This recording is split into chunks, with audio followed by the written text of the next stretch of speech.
الحمد لله رب العالمين والصلاة والسلام على أشرف الأنبياء وسيد المرسلين نبينا محمد وعلى آله وصحبه أجمعين. رب اشرح لي صدري ويسر لي أمري واحلل عقدة من لساني يفقه قولي. Allah Subhanahu wa Taala'ya ilk önce həmd sənalar edirik ki, bizləri Ramazanın son 10 gününə çatdırıb. Və son 10 gündə edəcəyimiz əməllərimiz əlbəttə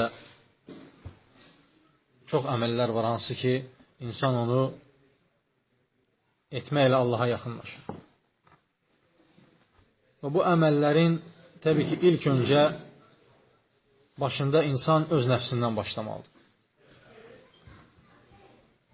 Burada da insanın üzərində olan ən böyük insana fəsad gətirən bir şey var ki, onu xatırlamaq istəyirəm. Çünki hər zaman, hər birimiz üçün o bir bəlaya çevrilir. Əbu Hureyra radiyallahu anhudan gələn hədisdə Peyğəmbər sallallahu aleyhi və səlləm buyurur ki, Mən kənə yu'minu billahi vəl yevmil əxiri fəlyəqul xayran əv liyəsmut. Kim Allaha və axirətə iman edirsə, nə xeyir danışsın, nə də sussun. Təbii ki, insan bu əməli ilə ibadətə başlamazsa, artıq özünə yorğunluq qalar. Öz üzərində olan ən əsas əməl odur ki, dilini qorusun. İlin hər bir vaxtı və xüsusən də bu son 10 günlərdə İnsan hər zaman üzərinə düşən ən vacib şeylərdən, əməllərdən birisi odur ki, insan özünü tərbiyə etsin. Özünü tərbiyə nə ilə olur? İnsanın danışığı ilə, dili ilə. Əgər dilin bir fəsadı, insanın dili ilə etdiyi bir fəsad, baxırsan ki, illərlə onun izini apara bilmir. Bir götürsək ki, bir insanın qeybətini etdinsə, artıq onu heç bir tövbə onu bağışlamır. Nə qədər tövbə etsən belə, onu Allah Subhanahu Taala bağışlamır. İlla ki, o qeybət etdiyin o insandan halallıq istəmədikcə. Və hər birimiz düşünürük ki, Ramazanda hansı əməllər edək?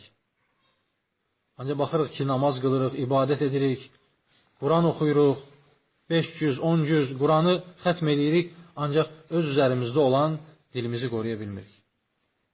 Və edəcəyimiz və etdiyimiz əməlləri batil edir. Hər bir etdiyin, hər bir dilinlə danışdığın, hər bir nöqsan, hər bir xəta artıq sənin etdiyin əmələ təsir edir. Və artıq etdiyin o əməllərin savabını azaldır. Bəzən onu batil edir. Xüsusən bu nöqtəyə, yəni öz nəfsimə və sonra da sizlərə xatırlatmağı vacib bildim ki, çünki bu məsələ çox təhlükəli bir məsələdir. İnsanın öz üzərində olan kiçik bir dilini qoruması onun üzərinə ən böyük düşən əməllərdən birisidir, vaciblərdən birisidir. Necə ki, Peyğəmbər sallallahu aleyhi və səlləm buyurur ki, Mən kənə yu'minu billahi vəl yevmil əxiri fəlyəqul xayran əv liyəsmut. Kim Allaha və qiyamət gününə iman edibsə, fəlyəqul xayran əv liyəsmut. Nə xeyir danışsın, nə də sussun.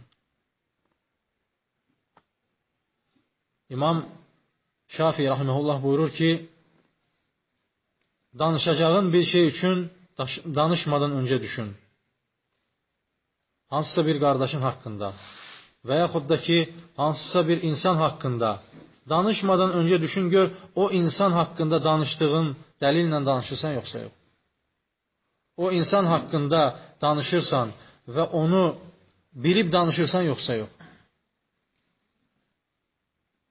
O insan haqqında zənnlə danışırsan, yoxsa insanların sənə gətirdiyi sözlə onun haqqında danışırsan və onun haqqında pis zənnə düşürsən və hətta haqqına girirsən. Və hər birimizdə bu düşüncə bu nöqtədə insana az bir günah kimi, xırda bir günah kimi gəlir. Yəni düşünür ki, bu xırda bir şeydir. Sağına da danışır, soluna da danışır. Bir məclisdə oturur, filankəs qardaşların, filankəs insanların, filankəs toplumun, hətta bəzi insanlar deyir, filan ölkənin insanları belədir. Yaxşı insanlar deyil. Hətta alimlərdən birisi deyir ki, əgər sən orada istisna etməsən, deməsən ki, illə mən rahiməhullah, Allahın rəhm etdiklərindən başqa orada istisna etməsən, qiyamət günü o insanların hər birisi gəlib öz haqqını səndən istəyəcək. Təsəvvür et. Hər bir insan orada gəlib səndən haqqını istəyəcək. Və düşün ki, sən bunların haqqını nə yığmısan ki, onu da verəsən? Nə qazandın ki, onları da verəsən? Halbuki 5 saniyəli o sözünü deməsəydin, bəlkə də bu şeylər baş verməzdi. Hansı ki, qiyamət günü hər bir insan bir əməl axtaracaq. Xeyir bir əməl axtaracaq ki, onu mizan tərəzisində ağır gəlsin. Yaxınlaşacaq ki, ən əziz insanına, anasına deyəcək ki, ey anam, mənə bir həsənət ver ki, Allah qatında cənnətə girməyə vəsilə olsun. Anası deyəcək ki, mənim halım daha şiddətlidir. Həmçinin atası, həmçinin ən yaxın, ən əziz insanları belə ona bir həsənə verməyəcək. Heç kim ona heç nə verməyəcək. Və o gündə insanın qazanacağı nədir? Əməlləri. Bu əməlləri də dilimizlə batil edirik. Və Əbu Bakr radiyallahu anhu bir gün dilini tutur belə, deyir ki, əvradənil məvarid. Bu məni aparacağı yerə aparır. Yəni, hara istəsən, hansı bir məqama, hansı bir dərəcəyə getmək istəyirsən, o dillə gedirsən. O səni aparır. Ola bilər, cəhənnəmin ən aşağı mərtəbəsinə aparsın və bəzən də cənnətin ən uca mərtəbəsinə səni qaldırsın. Təsəvvür et. Bir balaca insanın ət parçası insanı, bütün həyatını alt-üst edir. Bəzən insan bütün gecəni ibadət edir. Bütün gecəni xeyir əməllərlə keçirir. Quran oxuyur, ancaq son nəticədə sübh namazından sonra bir qardaşla hansısa bir insanın qeybətini edir və o etdiyi əməllərin savabını yuyub aparır. Ancaq çox insan buna diqqət eləmir.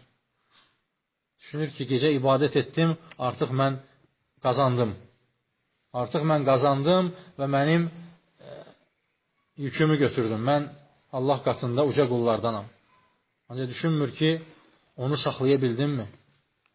O etdiyin ibadəti qoruyub saxlaya bildinmi? O etdiyin əməlləri hansı vaxta kimi qoruyub saxlaya bildin? Çünki hər danışdığın pislik, günahlar, pis söz, qeybət, ara vurmaq, bunlar hamısı yuyub aparır. Hətta sonuna qədər çatdıra bilir. Və sonda insan görür ki, heç nə qalmayıb. Peyğəmbər sallallahu aleyhi və səlləm bir gün sahabələri yığıb, deyir ki, ətərifunə mənil müflis. Bilirsinizmi ki, müflis kimdir? Sual verir sahabələrə. Bilirsinizmi müflis kimdir? Müflis, yəni heç nəyi olmayan insana deyilir. Sual verir sahabələrə ki, bilirsinizmi müflis kimdir? Sahabələr hərəsi bir söz deyir. Biri deyir ki, bəli, ya Rasulallah, birinin malını alıb, onun haqqını verməyib, birini yanında işlədib, onun haqqını ödəməyib, birinə filan iş görüb, belə edib və Peyğəmbər hər birisini dinləyir və sonra deyir ki, müflis o insandır ki,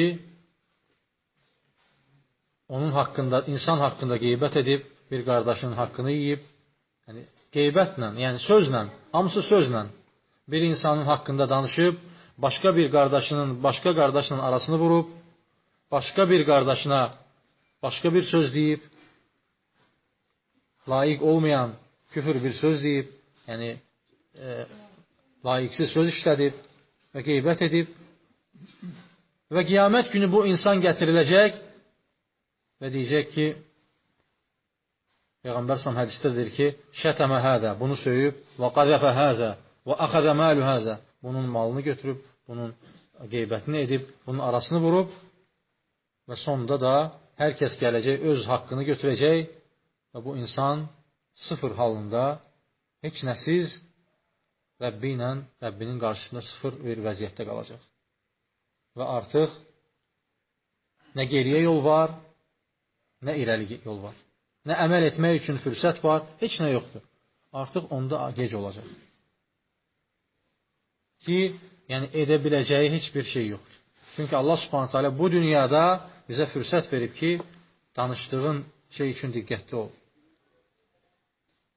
Bir qardaşın haqqında danışırsansa, düşün ki, 100 dəfə otur, götür qoy et. Düşün ki, bunun haqqında niyə danışıram? Layiqli dəlillərim varmı? Nə isə layiqincə bilirəmmi? Bunu etməyimdə nəsə xeyir varmı? Və bu nə ilə nəticələnəcək? Yəni, bu sualları bir-bir özünə ver. Və gördün ki, cavab ala bilirsən və Allahın razılığını qazana biləcək bir xeyir əməl edə bilirsənsə, onda söylə, onda deyil. Və onu da yalnız ixlasla, Allahdan əcrini umaraq dinən və görəcəksən ki, nəticəsini alırsan və nəticəsini də qazanacaqsan.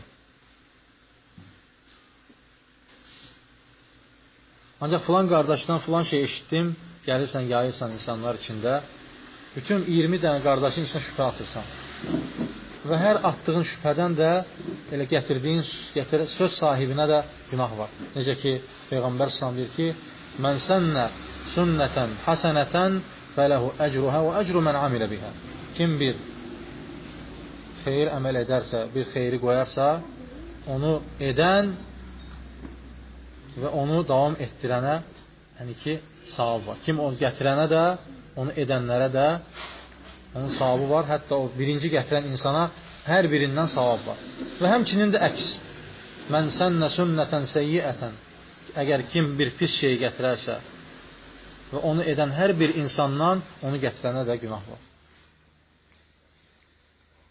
Onun üçün də qardaşlarım, öz nəfsimə və sonra da sizlərə bu mübarək Ramazan ayının son 10 günündə tövsiyə edirəm ki, dilimizi qoruyaq.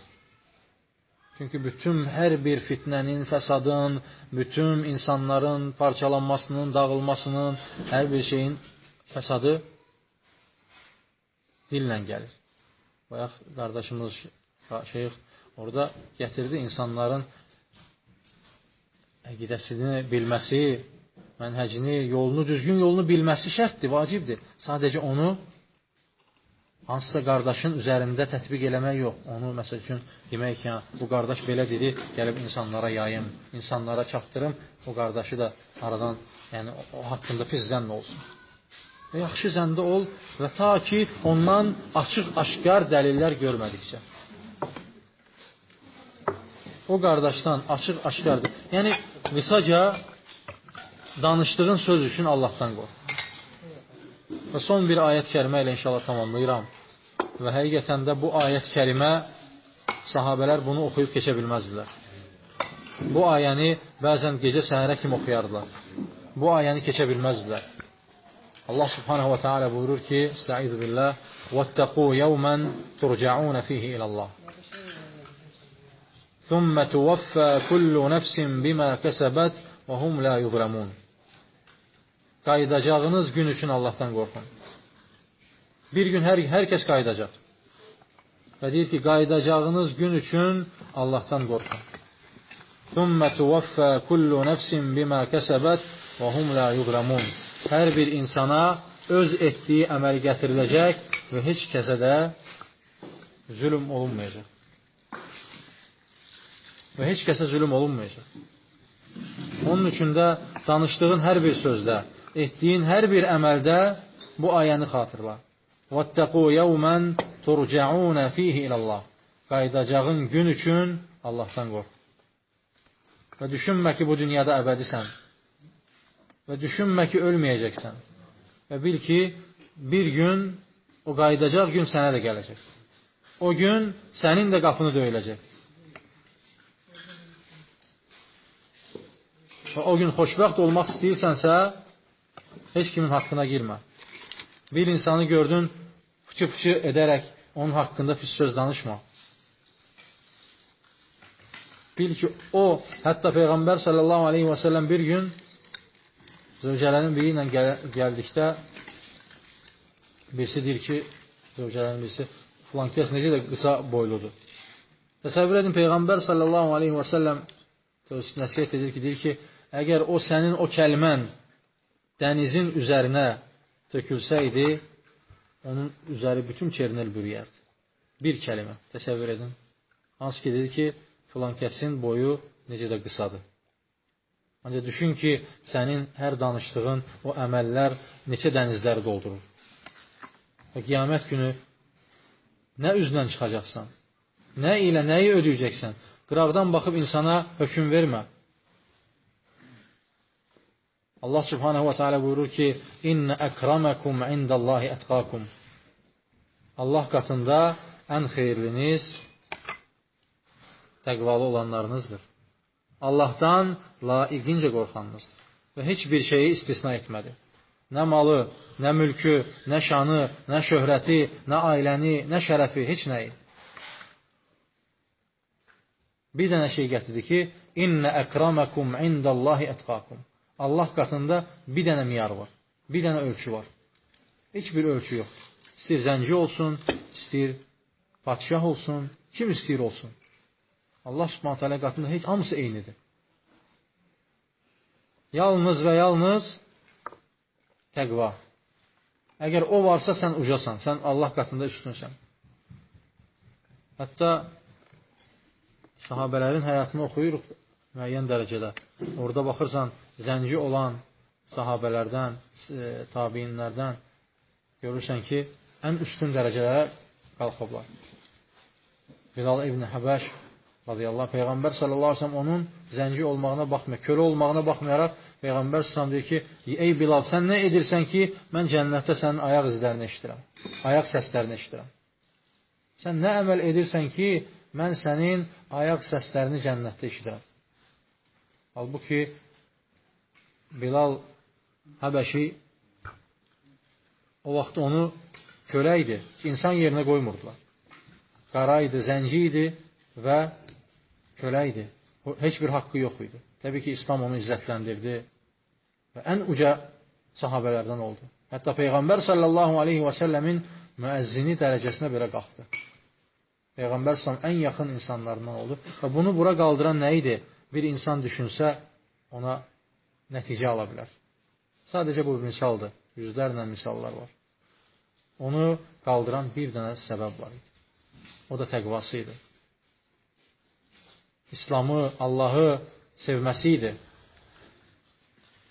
Və Allah subhanahu wa ta'ala bizləri Ramazan ayında məhrum olan qullarından etməsin. Çünki Peyğəmbər sallallahu aleyhi və səlləm deyir ki, kim Ramazana çatarsa və bağışlanmadan çıxarsa, cəhənnəmə girsin. Başqa rəvayətdə burnu yerlə sürünsün. Təsəvvür et, bağışlanmadan çıxdınsa, cəhənnəmi üçün Cəbrail mələyik deyir, gətirir və Peyğəmbər sallallahu deyir ki, amin. Cəbrail mələyik deyir ki, cəhənnəmə girsin və Peyğəmbər sallallahu deyir ki, amin. Təsəvvür et, bağışlanmadan çıxan bir qul artıq cəhənnəmi qazanmış olur. Allah qorusun. Həqiqətən çox dəhşətlidir. Yəni, bu ayda bağışlanmasa insan, başqa aylarda çətin bağışlanır. Və Allah subhanahu wa ta'ala bizləri bu məclisdən ayrılmadan, bu Ramazan ayrılmadan bizləri bağışlayanlardan etsin. Amin. Allah bizə rəhm etsin. Allah subhanahu wa ta'ala bizi dini üzərində, doğru sabit, əqidəsi, yolu üzərində bizləri sabit etsin. Allah Subhanahu taala bizi haqqı haqq kimi görüb, haqqa tabe olmağı nəsib etsin. Batili göstərib bizə batildən çəkinməyi müvəffəq etsin. Allah Subhanahu taala bizləri eşidib faydalanlarını etsin. Və sallallahu və səlləm alə nəbiyyina Muhammed. Qeybət mömin kafir.